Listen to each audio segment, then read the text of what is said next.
ప్రభునందు ప్రియమైన శ్రోతలకు వందనములు. ఈ పోడ్కాస్ట్ కార్యక్రమం నాకు స్వాగతం. మీ అందరి కొరకు ఈ కార్యక్రమమును ప్రసారం చేయుచున్నాం. విని దైవాశీస్సులు పొందుకోగలరు. ప్రభునందు ప్రియమైన శ్రోతలు, యేసుక్రీస్తు ప్రశస్త నామములో మీ అందరికీ శుభములు, వందనములు.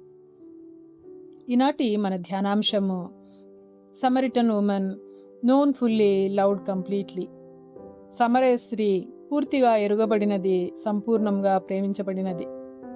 పరిశుద్ధుడైన యోహాను రాసిన సువార్త 4వ అధ్యాయము 16వ వచనం నుండి 19వ వచనం వరకు గల లేఖన భాగంను కొద్దిసేపు ధ్యానం చేద్దాం. ప్రతి మనిషి ప్రేమించబడాలని కోరుకుంటారు. మానవులమైన మనము మనలోని ఉత్తమమైన కోణాలను, గొప్ప విజయాలను, సంతోషకరమైన క్షణాలను మాత్రమే ఇతరులకు చూపించాలని కోరుకుంటూ ఉంటాం. కానీ మనలోని లోపాలు, వైఫల్యాలు, బలహీనతలు ఇతరులకు తెలిస్తే వారు మనల్ని తిరస్కరిస్తారేమో అని భయపడుతూ ఉంటాం.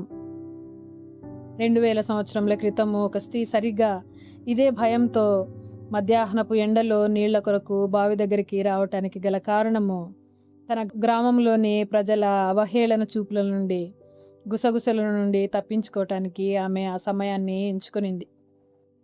ఆ బావి వద్ద ఆమె యేసును కలుసుకుంది. ఆ సంభాషణ ఆమె జీవితాన్ని పూర్తిగా మార్చివేసింది. ఈరోజు మన జీవితాలను కూడా మార్చే గొప్ప సత్యాన్ని ఈ సమరయ స్త్రీ జీవితం ద్వారా మనము నేర్చుకునబోతున్నాము.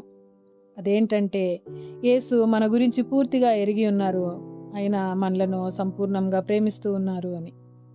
యోహాను సువార్త 4వ అధ్యాయము 16వ వచనం నుండి 18వ వచనంలో గల భాగాన్ని మనం గమనించినప్పుడు యేసుక్రీస్తు ప్రభువుల వారు అంటూ ఉన్నారు ఆమెతో, నీవు వెళ్ళి నీ పెనిమిటిని పిలుచుకొని ఇక్కడికి రమ్మని ఆమెతో చెప్పాను. ఆ స్త్రీ, నాకు పెనిమిటి లేడనగా, యేసు ఆమెతో, నాకు పెనిమిటి లేడని నీవు చెప్పిన మాట సరియే. నీకు 5 పెనిమిట్లుండిరి, ఇప్పుడు ఉన్నవాడు నీ పెనిమిటి కాడు, సత్యమే చెప్పితివనెను.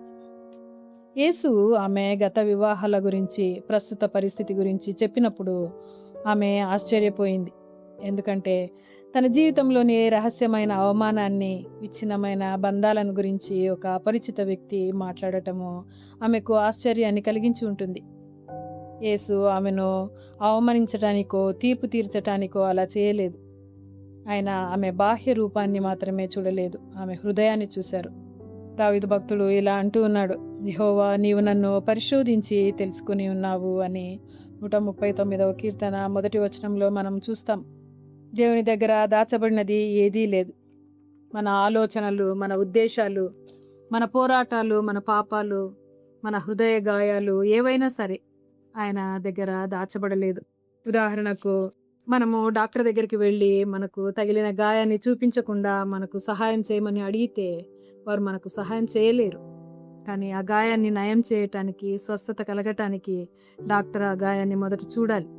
యేసు ఆమె గతాన్ని ప్రస్తావించి ఆమెను అవమానించలేదు లేదా నిందించలేదు. ఆయన ఉద్దేశము ఆమెను రక్షించటం మాత్రమే. దేవుడు మన పాపాన్ని చూపించేది మనలను శిక్షించటానికి కాదు, కానీ మనం మారి ఆయన దగ్గరికి రావాలని ఆయన ఆశిస్తూ ఉన్నారు.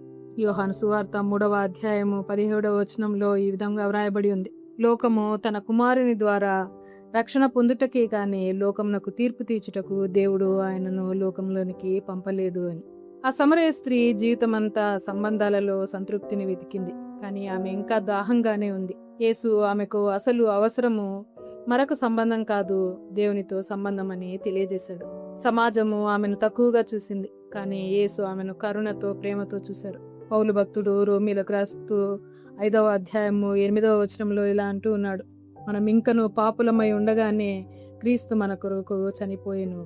ఈ విధంగా దేవుడు మన ఎడల ప్రేమను కనపరుచుచున్నాడు. యేసు సమరయ స్త్రీని, సమాజం వెలివేసిన వ్యక్తిని, ఒక పాపిని వెతుక్కుంటూ వచ్చాడు. ఆమె పాపపు జీవితం గురించి తెలిసిన ఆమెకు జీవజలాన్ని అనుగ్రహించాడు. ఇదే దేవుని కృప యొక్క అద్భుత స్వభావం. ఉదాహరణకు, మట్టితో కప్పబడిన వజ్రాన్ని చూసినప్పుడు చాలా మంది మట్టినే చూస్తారు, కానీ నగల వ్యాపారి ఆ వజ్రం విలువను చూస్తాడు. అలాగే యేసు మన పాపాలను మాత్రమే చూడడు, మనలో ఉన్న దేవుని స్వరూపాన్ని మరియు అవకాశాన్ని చూస్తారు. ఆ బావి దగ్గర జరిగిన సంఘటన ఆ స్త్రీ జీవితాన్ని పూర్తిగా మార్చివేసింది. తర్వాత ఆమె ఆ నీటి కుండను అక్కడే వదిలిపెట్టి పట్టణానికి పరిగెత్తి వెళ్ళి యేసు గురించి అందరికీ చెప్పింది.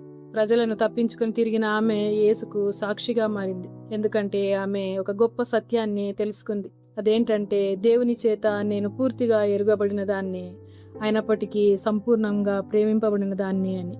మనం కూడా క్రీస్తు ప్రేమను గ్రహించినప్పుడు సిగ్గు తన శక్తిని కోల్పోతుంది, పాపభారం తొలగిపోతుంది, భయం ఆశగా మారుతుంది, విరిగిపోయిన జీవితాలు పునరుద్ధరింపబడతాయి. ఎవడైనను క్రీస్తునందున్న ఎడల నూతన సృష్టి అని వాక్యం మనకు సెలవిస్తూ ఉంది. ప్రియ శ్రోతలు, ఈరోజు మన గురించి కూడా యేసుకు అన్నీ తెలుసు. మన ప్రతి వైఫల్యము, ప్రతి పశ్చాత్తాపము, ప్రతి రహస్య పోరాటము ఆయనకు అన్నీ తెలుసు. అయినప్పటికీ ఆయన మనలను నా ఎదుకు రండి అని పిలుస్తూ ఉన్నారు. మనం ఉన్నట్లుగానే ఆయన దగ్గరకు రావాలని ఆయన కోరుకుంటూ ఉన్నారు. మరి మన హృదయ భారాలను ఆయన పాదముల చెంత ఉంచి ఆయన అనుగ్రహించి స్థానంను పొందువారంగా ఉందాము. ప్రార్థన చేసుకుందాము. మా ప్రియ పరలోకపు తండ్రి, పాపులమైన మమ్ములను ప్రేమించినందుకు మీకు కృతజ్ఞతలు.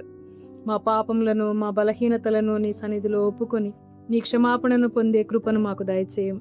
సమరయ స్త్రీ వలె నీ ప్రేమను పంచుకునే సాక్షులముగా మమ్మల్ని చేయుమని యేసునామంలో ప్రార్థిస్తున్నాము తండ్రి. ఆమేన్. ఈ కార్యక్రమమును గూర్చి మీ సలహాలు మరియు మీ ప్రార్థనా అవసరతల కొరకు మమ్మను సంప్రదించవలసిన మా ఫోన్ నంబర్ 944585085039 మరియు ఈమెయిల్ ఐడి info@fibaonline.org. మా ఫోన్ నంబర్ మరొకసారి 9480585039. Email ID info@fibaonline.org.